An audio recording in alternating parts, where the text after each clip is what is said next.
اور اللہ والوں کی تو یہ شان ہوتی ہے کہ نگاہ ولی میں وہ تاثیر دیکھی، بدلتی ہزاروں کی تقدیر دیکھی۔ نگاہ مرد مومن سے بدل جاتی ہیں تقدیریں، جو ہو ذوق یقین پیدا تو کٹ جاتی ہیں زنجیریں۔ حضرت خواجہ غریب نواز رحمۃ اللہ علیہ جب چلے تھے نا خراسان سے، تو آپ ایک ایسی جگہ پہنچے جس کا نام سبزہ وار تھا۔ اس علاقے کا جو بادشاہ تھا بڑا ظالم تھا، وہ کبھی سیر اور تفریح کے لیے نکلا کرتا تھا۔ تو جہاں پر آپ پہنچے تھے وہ ایک باغ تھا، اتنا خوبصورت تھا کہ اس کے اندر ہر چیز مہیا تھی۔ لوگ ادھر ٹہلنے آیا کرتے تھے، لیکن جب بادشاہ ٹہلنے کی غرض سے نکلا کرتا تھا تو سب کو ہٹا دیا جاتا تھا۔ سپاہی ہوتے تھے، سب کو ہٹا دیا کرتے تھے۔ آج کے زمانے میں جب کوئی بڑا ادھیکاری نکلتا ہے نا تو پھر روڈ صاف کر دی جاتی ہے، سب کو ہٹا دیا جاتا ہے۔ تو وہ بادشاہ جب آتا تھا تو بالکل پورا باغ صاف کر دیا جاتا تھا، لوگ اس باغ سے ہٹ جایا کرتے تھے۔ ایک دن ہوا کہ جب حضور خواجہ غریب نواز خراسان سے نکلے اور اس باغ میں پہنچے تو آپ نے وہاں پر جو حوض بنا ہوا تھا اس سے وضو بنایا، اور وضو بنانے کے بعد آپ نے وہاں پر 2 رکعت نماز نفل ادا کی، مصلی بچھایا، وہیں پر بیٹھ کے قرآن مجید کی تلاوت کرنے لگے۔ ادھر بادشاہ کے ٹہلنے کا وقت ہو گیا تھا، بادشاہ بھی ادھر سے نکل گیا تھا، سپاہی آئے، سب کو خالی کرایا تو دیکھا کہ ایک فقیر، ایک بابا بیٹھے ہوئے ہیں۔ تو قریب جا کے دیکھا بڑا نورانی چہرہ ہے۔ کہا بابا آپ یہاں سے ہٹ جائیے۔ کہا میں ہٹ جاؤں کیوں؟ کہا یہاں بادشاہ ٹہلنے کے لیے آ رہا ہے اور اس کا حکم ہے کہ یہاں پر وہ کسی کو نہیں چاہتا ہے، کسی کو بھی نہیں دیکھنا پسند کرتا ہے، وہ اکیلا ٹہلتا ہے باغ میں۔ تو حضرت خواجہ غریب نواز رحمۃ اللہ علیہ نے فرمایا کہ نہیں، میں تو یہیں بیٹھا رہوں گا۔ سپاہی بولے حضور آپ اٹھ جائیے، اگر آپ نہیں اٹھو گے تو بادشاہ ہم کو نکال دے گا، ہم کو نوکری سے برخاست کر دے گا، ہم تو تھوڑے تھوڑے پیسوں پہ ملازم ہیں، ہماری کیا مجال ہے کہ بادشاہ کے سامنے کچھ کہہ سکیں یا اس کے سامنے ہم زبان درازی کریں، آنکھ کھول کے کھڑے ہو سکیں۔ حضور خواجہ غریب نواز فرماتے ہیں یار تم لوگ ہٹاتے کیوں ہو، مت ہٹاؤ۔ کہنے لگے حضور ہماری کوئی مجال نہیں ہے، اگر ہم بادشاہ ہوتے تو آپ کو ضرور بیٹھنے دیتے، لیکن بادشاہ تو بڑا ظالم ہے، ہم تو اس کے ملازم ہیں، ہم تو اس کی بات پر عمل کرتے ہیں، اس کی بات کو فالو کرتے ہیں۔ حضور اگر آپ ہٹ جائیں گے تو ہمارے لیے بہتر ہوگا۔ حضرت خواجہ غریب نواز نے فرمایا میں تو نہیں ہٹ رہا یہاں سے، میں ہٹنے والا نہیں ہوں، میں یہیں بیٹھا رہوں گا۔ آج دیکھتا ہوں کہ تمہارا بادشاہ زیادہ پاورفل ہے یا پھر میں زیادہ پاورفل ہوں۔ آج میں یہیں بیٹھا رہوں گا، اب دیکھتا ہوں کہ میں یہاں سے ہٹتا ہوں یا تمہارا بادشاہ میرے قدموں میں آ کے گرتا ہے۔ ملازم نے سوچا کہ یار یہ بابا ہٹنے والے نہیں ہیں، آج لگ رہا ہے ہماری بھی نوکری چلی جائے گی۔ ادھر بادشاہ کے آنے کا ٹائم ہوا، سب لوگ ادب کے ساتھ کھڑے ہو گئے استقبال کے لیے، بادشاہ کے ہاتھ باندھ کر کھڑے ہو گئے۔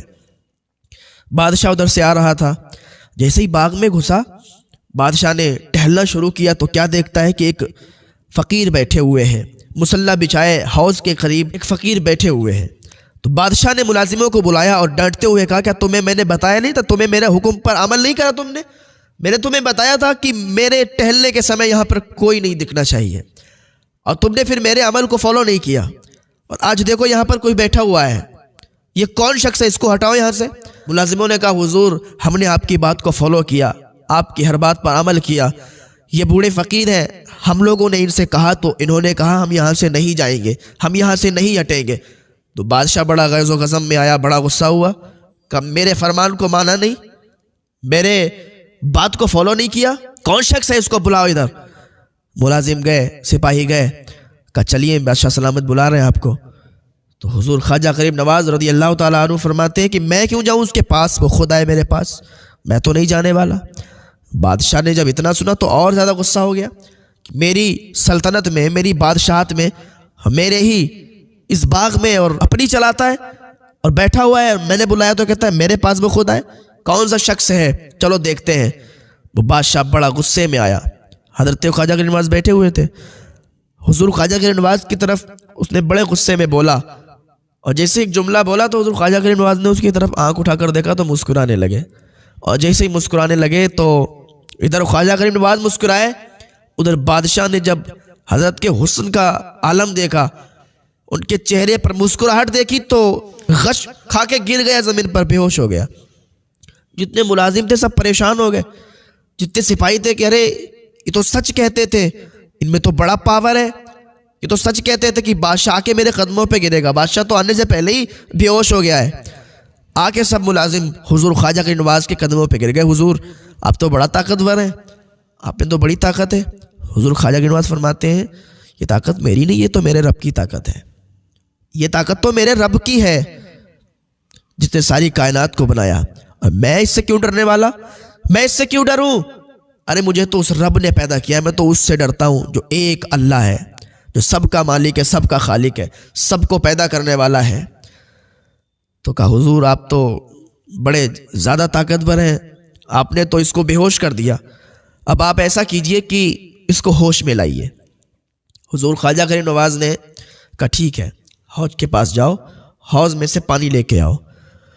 وہ اس کا سپاہی حوض گیا، جا کے پانی لایا، پانی لانے کے بعد خواجہ غریب نواز کو پیش کیا۔ خواجہ غریب نواز نے پانی ہاتھ میں لیا، اس کے پاس گئے، چھینٹے مارے تو وہ بے ہوشی کے عالم سے باہر آیا، اٹھا تو حضور خواجہ غریب نواز کو دیکھا، جہاں اتنا غصے دار تھا، اتنا غیظ و غضب والا تھا، جب حضور خواجہ غریب نواز کے چہرے کو دیکھتا ہے تو اس کا غصہ سب ختم ہو جاتا ہے۔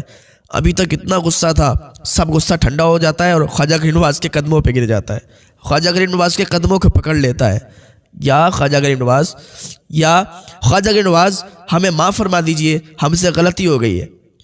یہ اس کے دل میں اتنا رحم پیدا کس نے کیا؟ اللہ نے۔ اس کے دل میں اتنا رحم کس نے پیدا کیا؟ اللہ پاک نے۔ اتنا غصے والا، اتنا غیظ و غضب والا خواجہ کے قدموں پہ گر گیا، خواجہ جی معاف فرما دیجئے۔ حضور خواجہ غریب نواز نے فرمایا اٹھ جا، اور جیسے ہی وہ اٹھا تو خواجہ غریب نواز کے ہاتھ پر بیعت ہو گیا اور خواجہ غریب نواز کا مرید ہو گیا، اور سچا پکا مرید ہوا، خواجہ کا دیوانہ ہو گیا۔ یہ حال دیکھ کر سارے ملازم، سارے سپاہی جتنے تھے حضور خواجہ غریب نواز کے قدموں پہ آ گئے اور سب کے سب بیعت ہو گئے، خواجہ کے دیوانے ہو گئے۔ یہ میرے خواجہ غریب نواز کی کرامت ہے، یہ میرے خواجہ غریب نواز کا عالم ہے۔ جب ان کے گدا بھر دیتے ہیں شاہان زمانہ کی جھولی، محتاج کا جب یہ عالم ہے، مختار کا عالم کیا ہوگا؟ ہاں جب حسن تھا ان کا جلوہ نما، انوار کا عالم کیا ہوگا؟ ہر کوئی فدا ہے بن دیکھے دیدار کا عالم کیا ہوگا؟ ہر کوئی فدا ہے بن دیکھے سرکار کا عالم کیا ہوگا؟